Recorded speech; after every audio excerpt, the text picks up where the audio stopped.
마음 톡톡 충전소. 정치, 경제, 사회, 문화까지 다양한 분야의 소식을 생생하게 그리고 친절하게 전해드리는 친절한 소식통 시간입니다.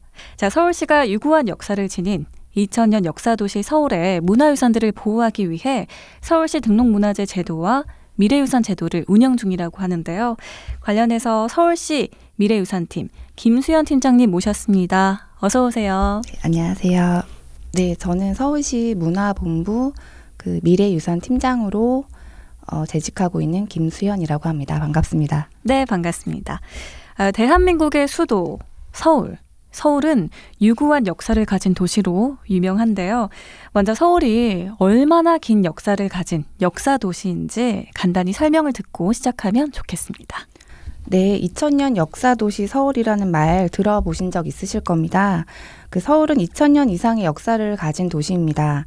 기원전 18년부터 493년간 백제의 수도 서울 한성이 자리했고 조선 건국 후 현재까지 우리나라 수도이자 역사 문화의 중심지였습니다. 이런 이유로 오랜 역사를 지닌 문화재부터 근현대 시민들의 삶을 엿볼 수 있는 역사 문화 자원까지 역사적 가치를 가진 다양한 문화유산을 시내 곳곳에서 만날 수 있습니다. 네, 서울 곳곳에서 다양한 문화유산을 만날 수 있다고 하셨는데 그럼 어떤 문화유산들이 있을까요? 네, 서울에는 1870여 개의 문화재와 470개의 미래유산이 지정되어 있습니다.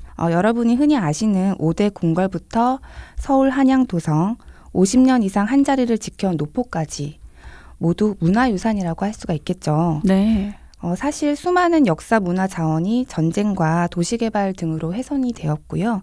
사라져 왔습니다.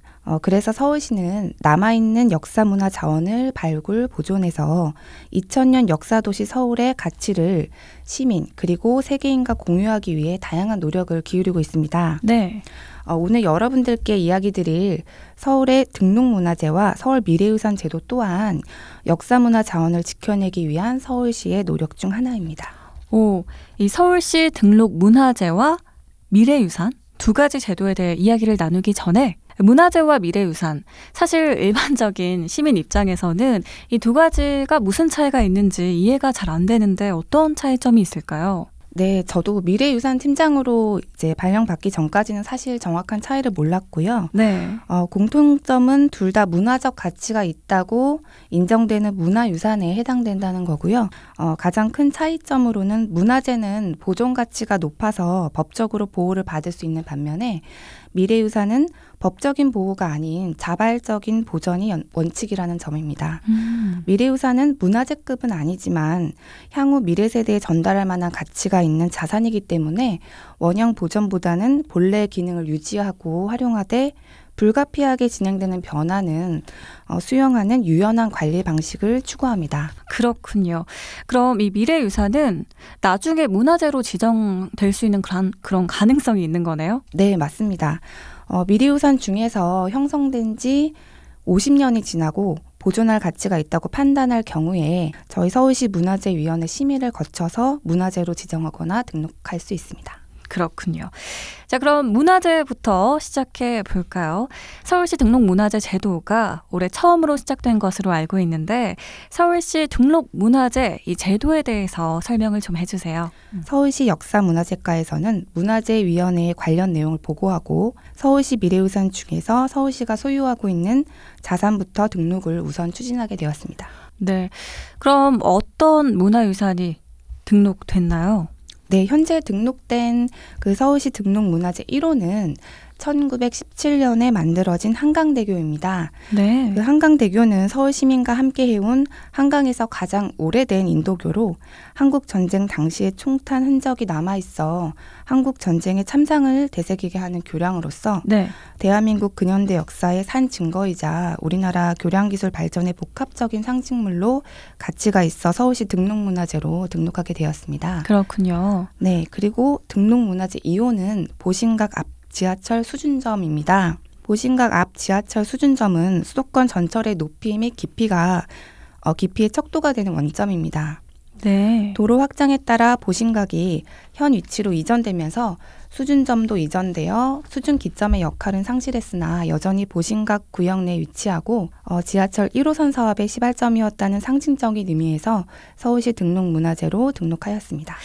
이까지 서울시 등록문화재에 대해서 알아보고요. 이어서 서울 미래유산에 대해서 알아보겠습니다.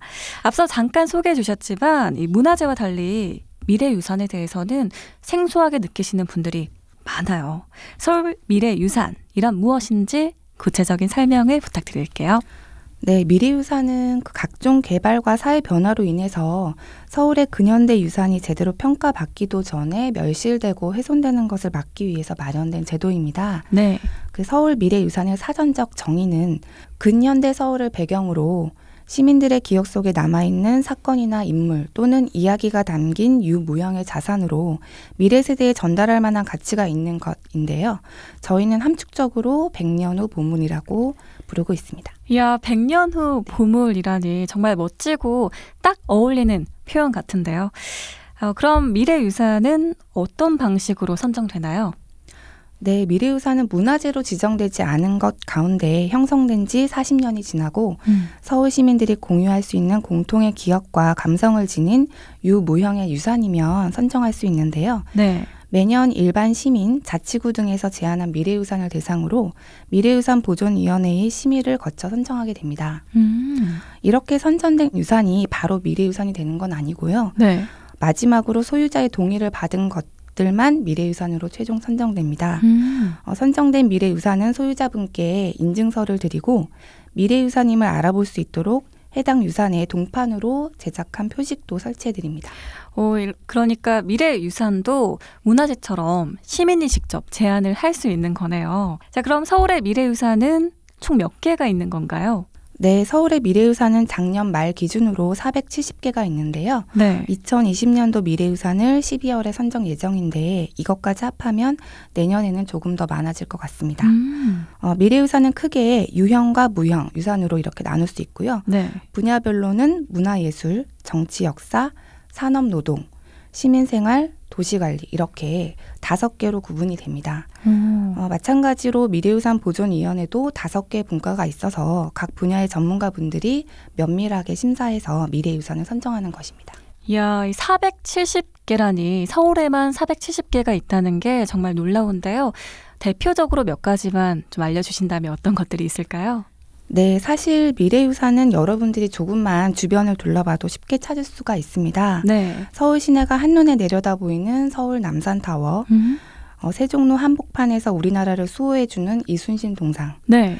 서울의 대표적 시장인 남대문 시장과 노량진 수산시장, 어린이들의 영원한 놀이터 어린이대공원, 그리고 서울 시민의 집회, 행사, 축제의 장소인 서울광장 등이 미래유산으로 지정돼 있고요. 네. 무형으로는 현진건의 소설 운수 좋은 날, 광복의 염원을 담은 시문의 시 그날이 오면, 그리고 패티김이 서울의 활기찬 그 서울의 풍경을 노래한 서울의 창가 등이 있습니다. 이 미래유산들에 대해서 자세한 정보들을 알 수 있는 방법도 있을까요? 어떤 것들이 미래유산이고 어떤 사유로 선정되었는지 어떤 역사를 갖고 있는지 궁금하시면 저희 공식 홈페이지가 그 다양한 자료가 있으니까요. 네. 포털에서 미래유산 검색하고 들어오시면 확인하실 수 있습니다. 네.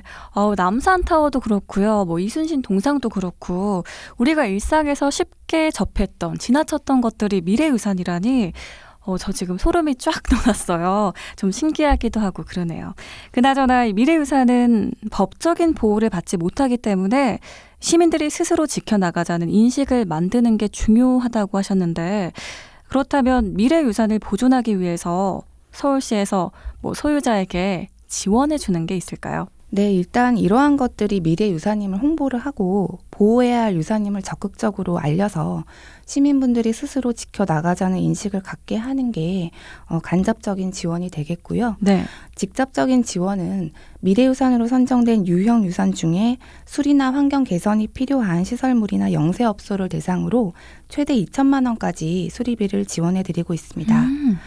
그리고 미래유산 소개 문구나 이야깃거리 등을 담은 일러스트 엽서, 리플릿 등 홍보물을 개별 미래유산 특성에 맞게 만들어서 제공해 드리고 있습니다. 와, 이 미래유산 보존을 위해서 서울시에서 정말 많은 노력을 기울이고 있다는 게 느껴집니다. 자, 마지막으로 청취자분들께도 한 말씀 부탁드립니다. 네, 서울은 역사성이 뛰어난 도시이지만 동시에 도시개발 등 변화도 빠른 도시입니다. 그만큼 지금 이 순간에도 서울의 옛 모습은 지워져 가고 있습니다. 물론 이러한 변화를 무조건 막을 수는 없다고 생각합니다. 다만 서울시는 정말 가치가 있는 유산들을 문화재와 미래유산으로 지정해서 서울의 역사성을 보다 오래 지속시키려고 하는 것입니다. 시민 여러분께서도 주변의 문화재와 100년 후 보물들을 직접 찾아보시고 이를 보존하는 데 동참해 주시면 감사하겠습니다. 네, 오늘은 서울시 문화본부의 미래유산팀 김수연 팀장님 모셔서요. 서울시 등록문화재 제도와 미래유산 제도에 대해서 자세히 알아봤습니다. 오늘 귀한 시간 좋은 말씀 감사합니다. 감사합니다.